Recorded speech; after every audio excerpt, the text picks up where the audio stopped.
When you look at Mel Brooks, you see all the funny moments in comedy history.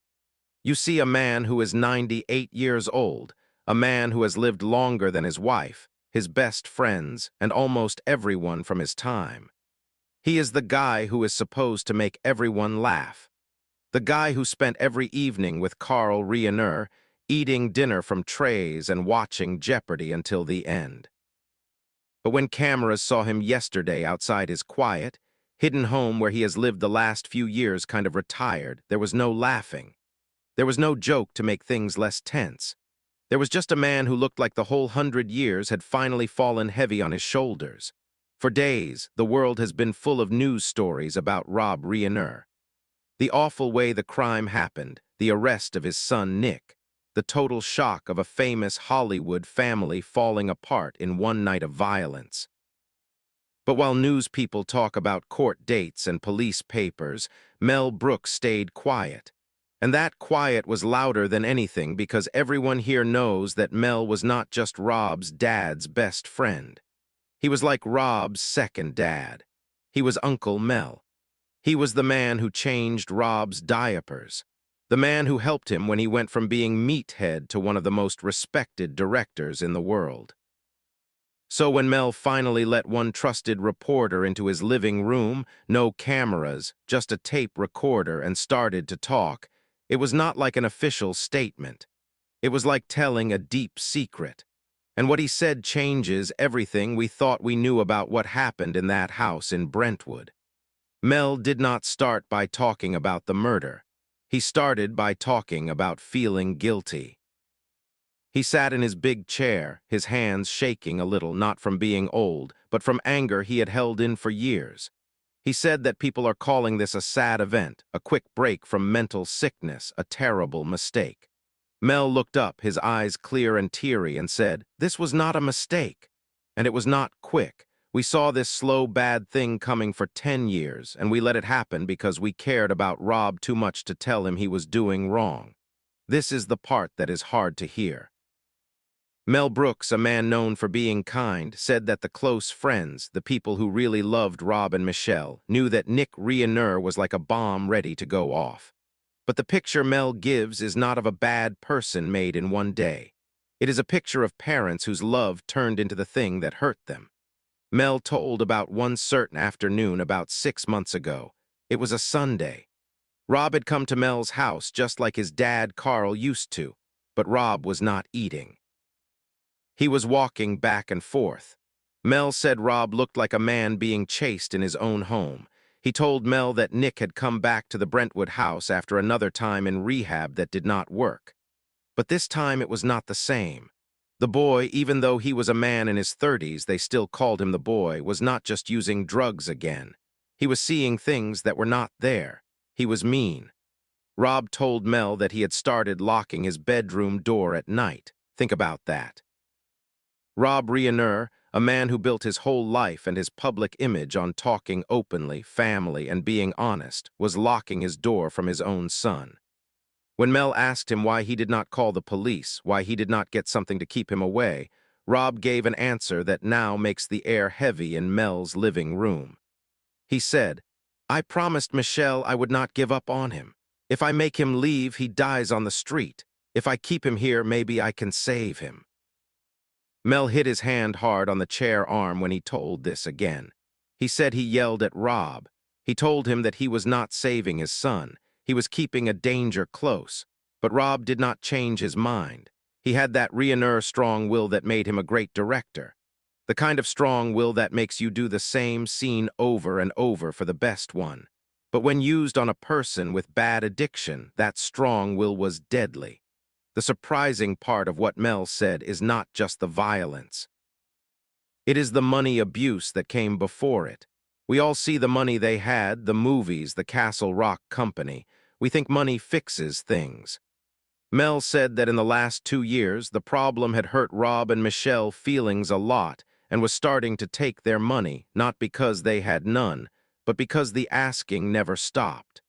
Nick was not just asking for money. He was forcing it as payback for things he thought were bad from his childhood.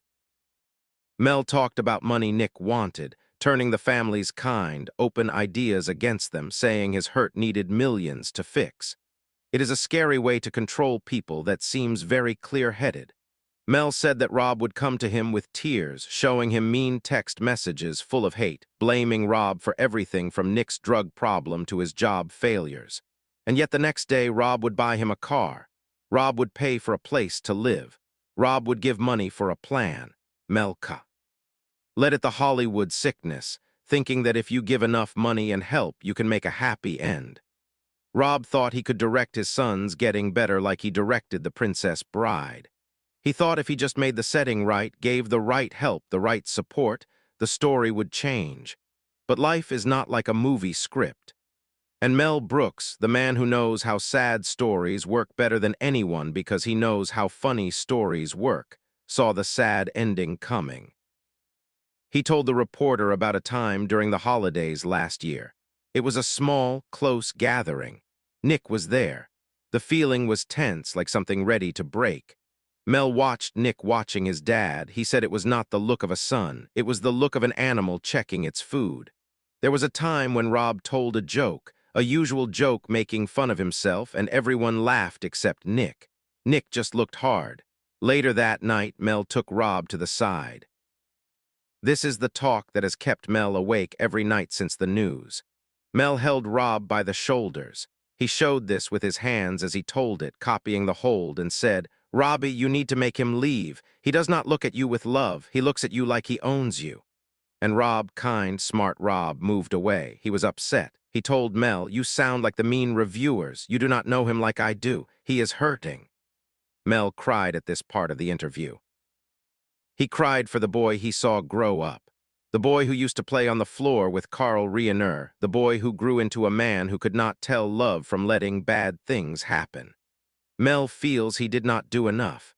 He feels that because he is the oldest now, the last one from that great group of Jewish funny men, it was his job to keep the good name safe. And he did not because he did not call the police himself.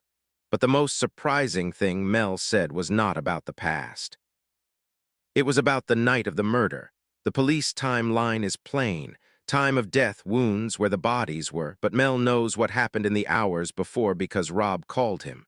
It was late. Mel was in bed. The phone rang and Mel waited a bit. He almost did not pick up. When he did, Rob's voice was quiet. He was not calling to talk normally. He was calling like to say bye, even if he did not say it.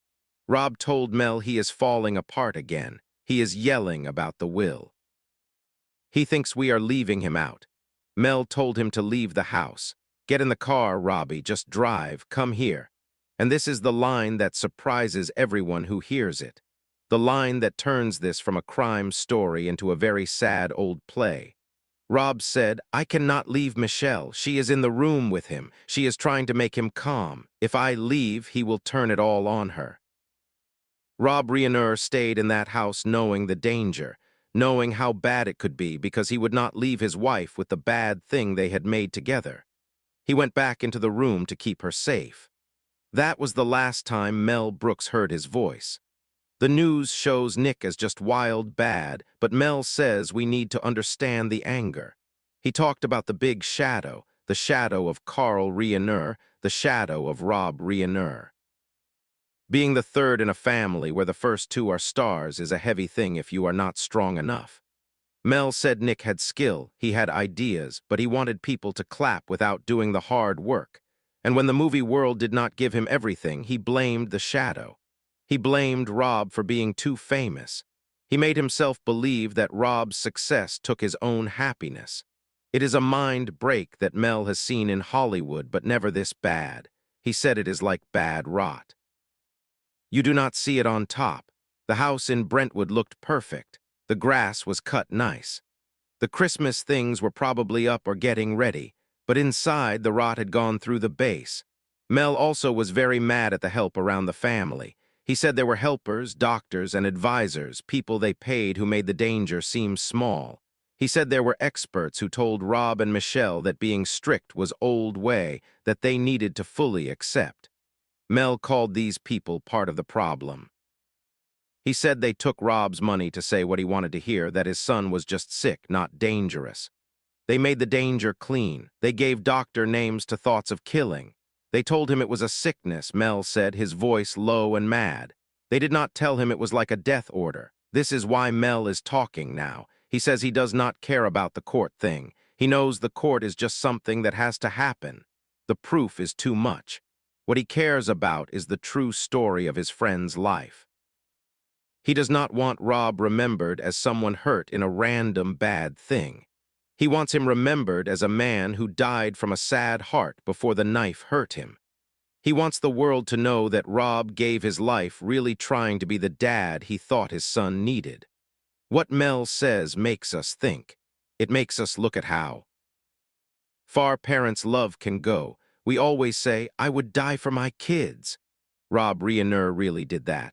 And the sad part, Mel says, is that his death did not save his son. It only made sure his son was lost. Near the end of the talk, Mel got quiet. He looked around his room full of things from blazing saddles, young Frankenstein, and pictures of his late wife, Anne Bancroft. He looked like a man alone on an island of old memories. He said that the hardest part is not the anger now. It is the quiet. The phone does not ring. There are no more Sunday dinners. The tie to Carl is gone. I am the last one, he said softly, and I have to live knowing I saw it coming. He talked about the funeral plans, which are private. He said he plans to talk there and he will not tell jokes. He plans to say the truth he told the reporter. He wants the movie people to hear it. He wants every famous dad, every rich mom in Hollywood to look at their kids with problems and stop fooling themselves. He wants Rob's death to make people wake up, a bad sign that says, you cannot love bad actions out of someone. Mel Brooks has spent his life showing how silly the world is, making us laugh at bad leaders, at bad ideas about people, at death. But he cannot find anything silly in this. There is no funny twist here. There is only the hard truth of a family broken from inside. As the reporter got ready to go, Mel held his arm. He had one last thing to say, something he really wanted people to know. Maybe to make things clear, maybe to tell others. He talked about the people who helped Nick again. He said that Nick had friends, people who hung around, who made his wrong ideas stronger, who used Rob's money to have fun, who made Nick's anger worse. Mel wants them known. He said Nick used the weapon, but many people helped make it sharp. This is the Mel Brooks we have never seen. This is not the funny star. This is the one who saw it, and what he says is very hard. It takes away the shiny part of the Reiner name and shows the hurt human part under it. It reminds us that behind the big houses in Brentwood, behind the prizes and the praise, these are just people. People who make wrong choices, people who love without seeing clear, people who hurt. When you hear about the court in January, when you see Nick Reiner in that orange clothes, do not just see a big news story. Remember Mel Brooks sitting in his chair, 98 years old, crying for the little boy he used to hold and the best friend he could not save. Remember that the truth is not often as easy as a police paper. The truth is many small choices, of not listening to warnings, of leaving doors open because you cannot close them on your own child. Mel's quiet is over, and the sound of it will stay a long time. It leaves us feeling cold, knowing that even the people who make the happiest stories for us sometimes have to live the saddest ones. The story of Rob Reiner's death is not just a bad crime. It is a warning about how far love can go, told by the man who has seen everything and who wishes he had not seen this. The talk ended not with a big moment, but with a deep breath out. Mel turned to the window, looking at the California sun that seemed too happy for the day. He looked weak, but his decision was strong. He is finished keeping the secrets. He is finished keeping the nice picture. He is keeping the truth now. And the truth, as Mel Brooks says it, is that Rob Reiner did not just die. He was taken over by the very life he tried so hard to help grow. And that is a sad thing that no time and no laughter will ever fix. We have to think about this now, to look at our own families, our own hidden things. Mel Brooks has done the hardest thing a friend can do. He has told the plain, bad truth about a good man. And for that we should listen, because if Mel Brooks at the end of his life feels he must give this warning loud, we would be silly to not hear it. The loss of Rob Reiner is a hurt in the heart of Hollywood. But the lesson of his death from his oldest friend might be the only thing that can stop it from happening again. The checking is still going and the court is coming. But the decision in Mel Brooks' eyes is already made. The help failed, the doctors failed, and the love, that big, nice Reiner love, failed. It is a hard end, but it is the one Mel has. And now it is the one we all have. As the news goes on, as it always does, let this story stay with you. The picture of an old man in a quiet room holding the weight of a family's end. It is a serious reminder that being famous keeps you safe from nothing, not from hurt, not from someone close turning bad, and sure not from the kids you bring into the world. Rob Reiner's good name will be his movies, yes, but thanks to Mel Brooks, his good name will also be this last sad lesson in how hard the human heart can be. The quiet is over, the shock is true, and the real thing is much more hurtful than any made-up story. This is the story Mel Brooks had to tell, and it is the story we had to hear no matter how bad it feels, because in the end the truth is the only thing that respects the dead, and Mel Brooks has respected Rob Reiner in the only way he can now by not letting his death be false.